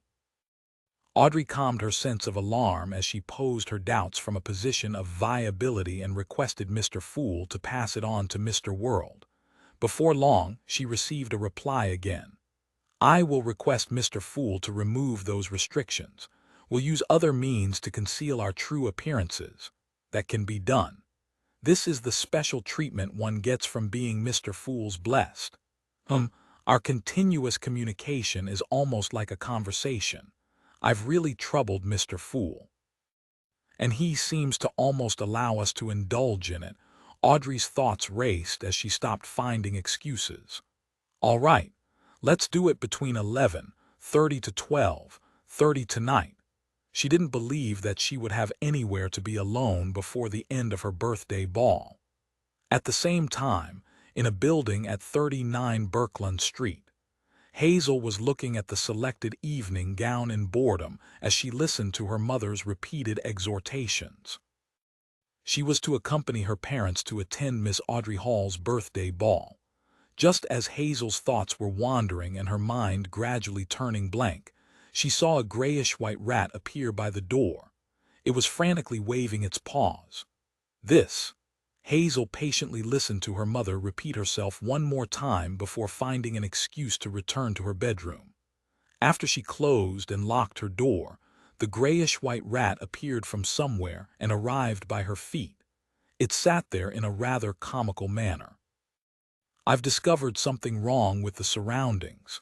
The rat had sent vibrations in the air to speak with human words. Hazel wasn't surprised at that as she asked in puzzlement, "What's wrong?" The grayish-white rat raised its right forepaw and pointed out the window. "There are Bayonders from the Church of Evernight investigating this street. It's at a rather large scale." "What are they looking for?" Hazel asked with a slight frown. The grayish-white rat slowly inhaled and said, "How would I know? But it's definitely something very serious." "This way, they might very well discover something wrong with you," Hazel asked, feeling somewhat worried and confused. "How did they make the discovery? Weren't the clues in the sewers blasted away? Weren't the corresponding problems dealt with?" The grayish-white was momentarily unsure about what to say. A few seconds later it vaguely replied, "Official Bayonders have plenty of strange but effective investigation methods. In short, I'll have to deal with your dream. This is where it's easiest to divulge things." Hazel looked down at the rat as her knitted brows relaxed. "All right then, don't look so unwilling. It wasn't easy for me to accumulate this bit of strength, and now it's going to waste once again. Is this street cursed? First it was that demoness with a strange condition. Following that hero bandit Black Emperor appeared. Now there's some baffling and unknown situation that made the Nighthawks pay serious attention to this street." The grayish-white rat squeaked in frustration. At 7:30 in the evening, Hazel accompanied her parents, Member of Parliament Mact and Lady Rihanna, to Empress Borough and entered the Hall family's residence. As it was a birthday ball today, she didn't manage to directly meet Miss Audrey Hall. All she did was quietly stay by her parents' side as they exchanged pleasantries with Earl Hall, Lady Caitlin, and Lord Hibbert Hall. To her, these respected aristocrats were, in essence, the same as commoners. Therefore, she didn't appear notably reserved. Her actions and tone were rather liberal. If it wasn't because of her mother's repeated exhortations, Hazel even believed that the beautiful dance floor, the murals with high artistic value, and the elegant and outstanding statues were more worthy of respect. As she smiled at the people she knew and didn't know, Hazel finally waited until the ball began. She saw the star of tonight's show. Miss Audrey Hall held the arms of the Earl and Earl's wife as she walked out of the room on the second floor before arriving at the railings that faced the dance floor. Hazel scanned her and habitually ignored her appearance as she observed the matching of her gown and accessories. However, her gaze wasn't able to move away. On the chandelier hanging high above, whale oil candles produced light that came with dreamy colors. When shining on the 18-year-old Audrey, it made her emerald-like eyes, pure and indescribable face, and lustrous gold hair seem to glow. It made her gown and accessories lose their luster. Hazel was momentarily caught in a daze. She failed to hear what Earl Hall had said until the melody filled the floor as she snapped out of her daze when Audrey Hall began the opening dance with the Earl. The always proud her had suddenly felt a little inferior. She felt that even if this striking lady didn't possess any Bayonder powers, there was no way Audrey was inferior to her. Hazel pursed her lips and looked around. She realized that everyone's gaze had been grabbed. The only difference was that they all had different feelings about the situation. Phew, Hazel heaved a sigh of relief. That night, she didn't act that arrogantly again. However, she yearned to leave at every minute of the night. She wanted to head home to busy herself with her matters to obtain more magical and powerful abilities. Finally, the ball came to an end as Hazel's family bade farewell to the family and walked to the door. On the way out, Hazel couldn't help but look back. She saw Miss Audrey standing along the sides of the dance floor with a faint and beautiful smile as she expressed her gratitude to each and every guest that was about to leave. She seemed to remain under the spotlight. After the end of the birthday ball, Audrey took off her accessories, and changed into her sleeping gown before entering her bathroom. As she looked at the white steam emanate with her bathrobe beside her, Audrey wasn't in a rush to soak herself inside. She first sat in the corner and prayed to Mr. Fool to indicate that she was ready. In about 10 seconds, she saw crimson light surge at her like a tidal wave, drowning her. Above the gray fog, Audrey appeared by the side of the long bronze table. This time, she didn't see Mr. Fool, who was enshrouded in gray fog. She discovered an ancient confessional. It was a brown crate that was 1.5 times the height of a person. There were doors on both sides, and a wooden plank separated the area in between them. I thought Mr. World would request Mr. Fool to conjure a wall which we will use to communicate across. Although it's essentially the same, a confessional is cramped and dark. He really doesn't know how to consider a lady's feelings. Yes, I would find it odd if Mr. World did that. As Audrey suffused a smile, she walked to the ajar door of the confessional. She bent her back and entered before sitting down with her legs bent sideways. After closing the wooden door, Audrey, who was treating a patient in the true sense of the word for the first time, suddenly felt a little excited. Immersed in darkness, the environment and her mood made her loosen up from the many rules she had to abide by. She curled her lips and reached out her fingers and gently tapped on the wooden partition.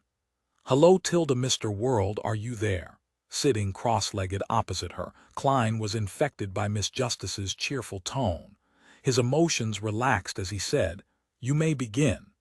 This time, he didn't use the gray fog to enshroud himself but had turned himself into Jam and Sparrow.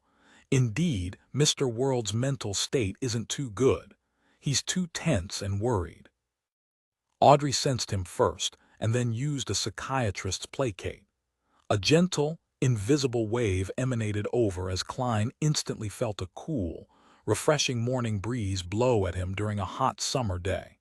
The frustrations and feverish feelings within him suddenly vanished. Seeing Mr. World having made an obvious recovery, she secretly heaved a sigh of relief and asked softly, "Have you had any nightmares lately?" 849 consultation fees nightmare. Klein deliberated for 2 seconds and said, "Yes. I dream of a town that's enshrouded in fog. The crimson moon in the sky would be clear and blurred at random. In the middle of the town is a black cathedral. Corpses are hung up inside. They wear clothes from different eras as they sway in the wind and produce strange sounds. Apart from that, there's a beautiful lady whose gaps in her teeth were filled with blood-colored human flesh, a mushroom man formed of countless tiny mushrooms." To treat his psychological problems, Klein reconstructed his dream in a rather complete manner. However, he didn't say that he had encountered those things in reality, nor divulge that he knew the beautiful lady's identity and the strange mushroom's origins. At the same time, he hid the existence of the cluster of translucent maggots and xaritol. Audrey listened intently and seriously. Based on her Beyonder intuition and knowledge from mysticism and psychological, she said as she contemplated, "Mr. World, I can imagine such a terrifying and sinister dream. I can also experience the immense horror that it brings you." Seeing that there wasn't any rebuttal from the other side of the wooden partition, Audrey grew in confidence. She silently did another round of placate and began guiding. The horror that appears in dreams will often stem from feelings hidden deep in one's heart. And there are only 2 sources of horror in one's heart. One is the unknown, and the second is what cannot be resisted. The terrifying things you see in your dream are only superficial. What you are really afraid of is what they represent and symbolize the truth hidden behind them. As she spoke, Audrey suddenly asked, "What is it?" Klein was gradually relaxing and scrutinizing himself as he took in Miss Justice's gentle and sweet voice. When he suddenly heard this question, he subconsciously answered, "The existence that created all of that." He paused and hesitantly added, "They are both an unknown and also cannot be resisted." At this point, Klein knew why he was having nightmares, as well as the true reason for his terrible mental state. He instinctively felt horrified over certain matters and instinctively had latent negative emotions. The former included the cluster of translucent maggots and Zaratol's terrifying performance. There was also the Eraser Angel's baffling actions, and the fact that using the dark sacred emblem was the key to opening the door. They separately created a mood of despair that seemed impossible to resist, as well as the feeling of not knowing who was friend or foe, and their ploys. Yes, I'm fearful that the cluster of translucent maggots that's suspected to be a sequence one attendant of mysteries of the Seer pathway. I'm fearful of Zaratol, who has accomplished an unknown objective by opening the door. I'm fearful of the goddess whose thoughts are an unknown, as well as the Eraser Angel. Klein slowly exhaled as he admitted his fears. Audrey used placate once again, and discovered that Mr. World's tense mind had essentially relaxed. She was delighted as she boldly said, "One of the biggest sources of fear is a lack of confidence. Try recalling if you had any oversight or had committed any mistakes in the related matter. This results in your spirit repeatedly warning you and hinting to you." It eventually transformed into part of the nightmare. Oversight and mistakes.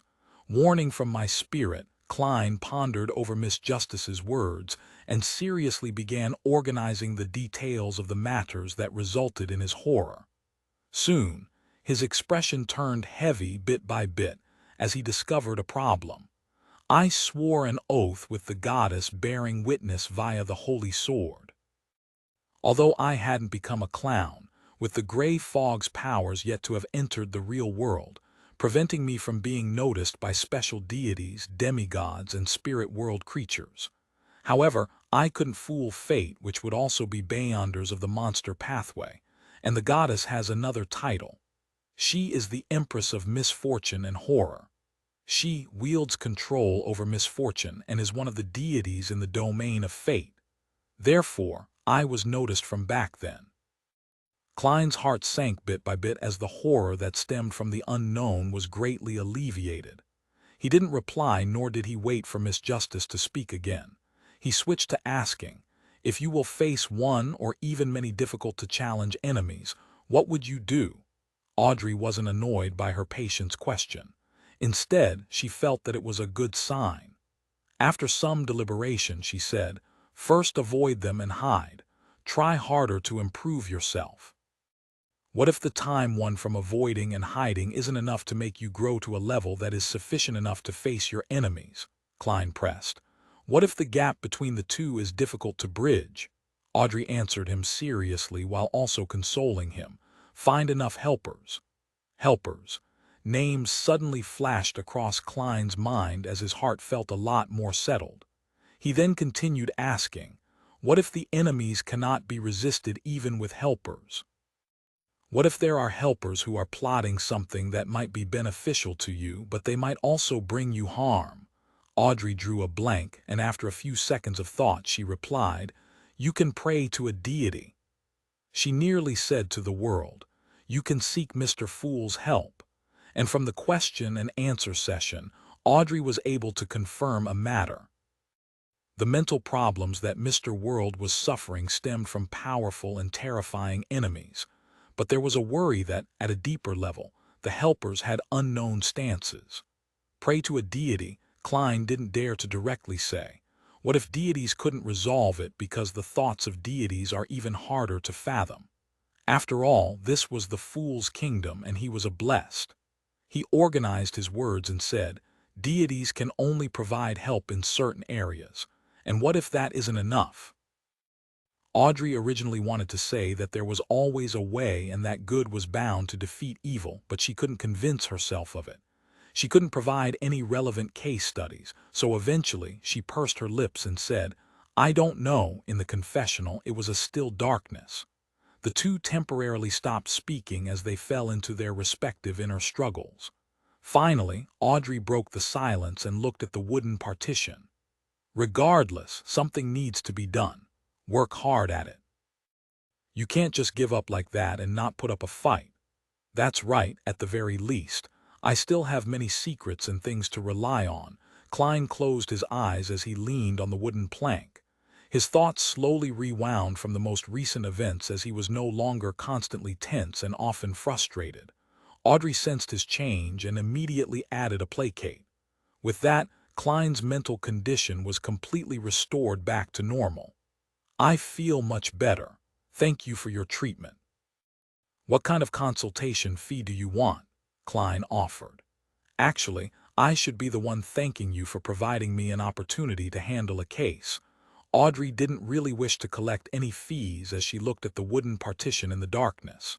She couldn't help but recall Mr. World's usual gloominess and coldness, as well as his experienced and ruthless demeanor. His mental problems likely also have to do with his personality. Audrey suddenly had an idea as she smiled. The consultation fee that I charge isn't much at all. Yeah, wish me happiness. What's going on? Klein was momentarily stunned. He nearly forgot he was wearing the facade of J.M. and Sparrow.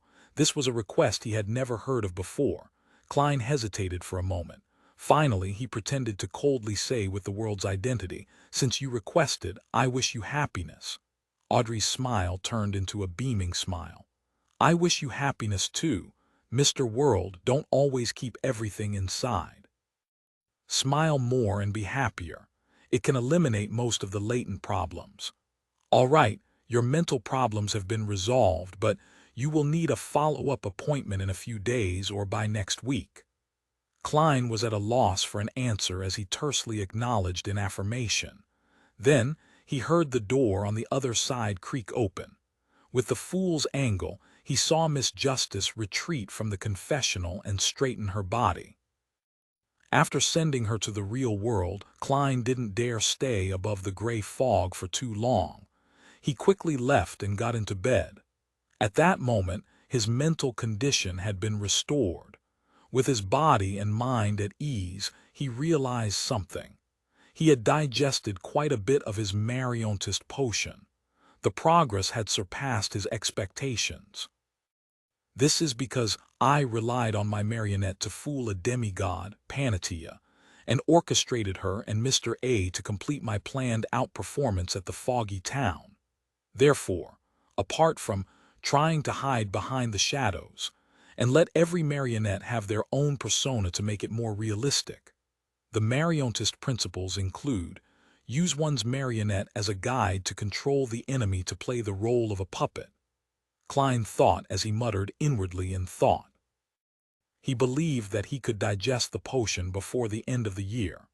He exhaled with mixed feelings as he turned his head and looked at the crimson moonlight that penetrated the curtains as he silently said, "That missing servant should have been found. The clues I left behind should have been discovered as well." In the basement of St. Samuel Cathedral, Leonard, Cindy, Bob, and company looked at Captain Sost, who had returned from a meeting, as they patiently waited for him to introduce new clues.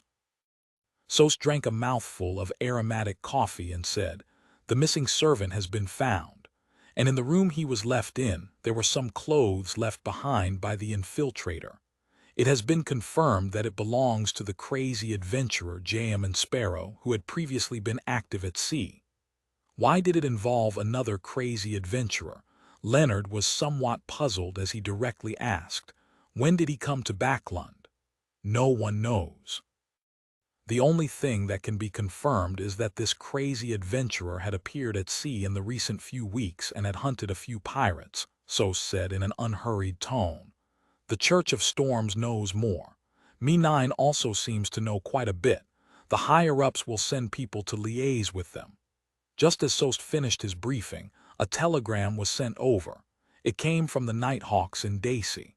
The content, which was decoded, read, "Dwayne Dance's present identity is fake."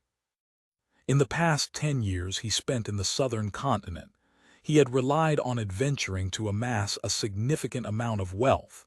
Further confirmation will require some time. As this place is very chaotic and there are often wars, the jurisdiction of zones are frequently changed. 850 The devil is in the details. sounds like a contrived story. Ever since the new sea route was discovered, there has been no end to stories of people becoming rich from taking risks. Soest casually commented on the content of the telegram. As he thought, he looked towards a particular red glove. I recall that we had investigated Dwayne Dance before and had an exchange with him in his dream. Yes, the red glove who was responsible for the task nodded and replied. I didn't directly ask him about such matters, but I could tell that Dwayne Dance was very familiar with the southern continent. He had plenty of experience there. Heh heh. That might be information that Dwayne Dance deliberately revealed to you. Leonard had his doubts regarding the contents of the telegram, believing that this was another layer of disguise from an undying monster who had lived since the fourth epoch. He didn't inform his teammates about his conjectures because he had no basis for them. Soest didn't pay great attention to the matter as he said, "Do you have any problems with the clues related to Jam and Sparrow? Since this crazy adventurer was still at sea in recent weeks, when did he come to Backlund?" As a nightmare, Cindy repeated her doubts. "What I'm concerned about isn't the exact time, but whether he has the time to travel to Backlund. After all, we're rather far from the sea." Soest nodded gently and said, "In the meeting, a deacon raised this question. According to the time and venue of Jam and Sparrow's last sighting, he normally has no way to arrive in Backlund last night and complete an infiltration. Of course, I'm referring to normal circumstances. The missing servant told us that when he was sweeping the square, he suddenly lost control of his body. He froze on the spot and was unable to cry for help. Then he saw bright colors like an abstract oil painting, and he felt that his body was floating upwards. Later, he lost consciousness, and after awakening, he found himself in a room in East Borough. The former matches with the keeper's description of being possessed by a wraith. The latter is suspected to be a traveler's teleport. If it really is teleport, then Jam and Sparrow can appear in Backlund at any moment." As elites of the Nighthawks, the Red Gloves knew about the various Beyonder pathways far better than their colleagues which were at the same level. They were no strangers to wraiths and travelers. After listening to the captain's explanation, another Red Glove added in thought, "It's rumored that Admiral of Blood, who was hunted by Jam and Sparrow, is a wraith." The details matched. And as for Jam and Sparrow being able to obtain the powers to become a wraith, it wasn't unacceptable. The easiest method was to find an artisan to make one's prey into a mystical item. Cindy recalled even more information with this stimulus. It said that Jam and Sparrow has the ability to change his appearance, and the infiltrator had disguised himself as the keeper. Another detail matched. Excellent thinking. Soest raised his hand to rub his temples. According to these details, we can come to a preliminary consensus that the infiltrator is Jam and Sparrow. And this way, the name list we came up with might be erroneous. Jam and Sparrow doesn't need a companion to frequently come to the cathedral to pray to gather information. He can change his appearance every day and enter to figure out the situation. This will be more indiscreet than using a companion. As the largest and most holy church of Evernight Cathedral in Backlund, the number of believers that came to St. Samuel Cathedral on a daily basis was too numerous to count. No bishop could remember every unfamiliar face that they once met. That also means that the names we have here are meaningless. Leonard raised his hand to rub his brows, sounding rather desultory. That's somewhat obvious. Our focus now should be on Jam and Sparrow. The other targets can be placed aside as we perform the most basic level of surveillance. Having said that, Soest clapped and said, "All right, get busy." Leonard didn't have any objections. He happened to hope to find the machinery hivemind, mandated punishers, and Me9 to gather some information. On Tuesday morning, Klein woke up naturally, feeling relaxed and calm. He had the feeling of joyful emotions slowly coming to life. A psychiatrist's Beyonder powers are quite useful after all. It really matches the extremely infectious optimism that Miss Justice brings with her. Klein got out of bed and drew the curtains. He leisurely took in the scenery outside and the scattering golden sunlight. He regained his drive and began formulating his plans for the next couple months and even the year. First, get a new marionette. Second, use the identity of Dwayne Dance and the control over a marionette to orchestrate scripts to expedite the digestion of the potion. Third, during this process, slowly gather the ingredients needed for the Bizarro Sorcerer potion. In that regard, I can ask Little Son about the Bizarro Bane to see if he has any clues. I'll seek Mr. Azek's help regarding the Spirit World Plunderer. After all, the underworld is part of the spirit world. Fourth, I'll continue investigating the great smog of Backland and find the true culprit. This includes Nc Zangwill, as well as the demigod that killed Crazy Captain. There aren't any targets more suitable than them for my advancement ritual. However, I have to be careful of 008. I have to constantly keep watch of any intentional coincidences. I'll just dabble in the matter in an ordinary manner and mainly provide support. The dangerous investigations can be handed to Demoness Trissy. Klein's thought processes slowly became clear. Although he still felt worried and fearful, this no longer affected his mental state and capacity to take action. Retracting his gaze from outside the balcony, Klein walked into the bathroom and washed up. Soon, he opened the door while feeling highly spirited, and he saw his valet, Richardson, and butler, Walter, waiting outside. The gentleman was wearing white gloves as he politely bowed and said, "Good morning, sir. There's only one item on your schedule today. It's to join an event at the East Balham Military Veterans Mess with Member of Parliament Mact at 3 in the afternoon." He's a new Member of Parliament, so by accepting his invitation, it will also indicate your political inclinations. You still have the opportunity to be hesitant about it. Klein thought for a moment before saying, "There's no need. It's my choice." He paused and asked in an inquiring tone, "It will be my first time visiting the East Balham Military Veterans Mess. What should I take note of?" "Praise their work that they have established in East Balham. Use this opportunity to make some donations. There's no need to give too much or little. £500 is a rather suitable sum." Walter provided his opinion. £500, seriously, no matter which circle I enter, I'll have to spend large sums of money, sigh. This is because Dwayne Dance doesn't have any birthright or background. He can only open a path with cash. Klein nodded gently and agreed with his butler's suggestion. At the same time, he quickly did a count of his present assets. The artisan hasn't completed the work regarding the ocean songster, but the money for Mentor of Confusion and Druid has been obtained. That's a total of £16,000, with the cash I originally had on hand, subtracting the £13,000 I used to purchase 3% of the Coin Company's shares, as well as the daily expenses of a tycoon's household and the donations at the cathedral. There's still £23,985 and 5 gold coins left. In addition, I still owe Miss Messenger 3,413 gold coins. £500 has already exceeded 2% of the cash I have on hand. Klein didn't speak further as he walked out of his bedroom, going to the second floor where the dining room was in order to have his breakfast. In the basement of St. Samuel Cathedral, Leonard Mitchell returned to his office earlier than his teammates. He had already obtained the relevant information and had learned of an inconspicuous matter.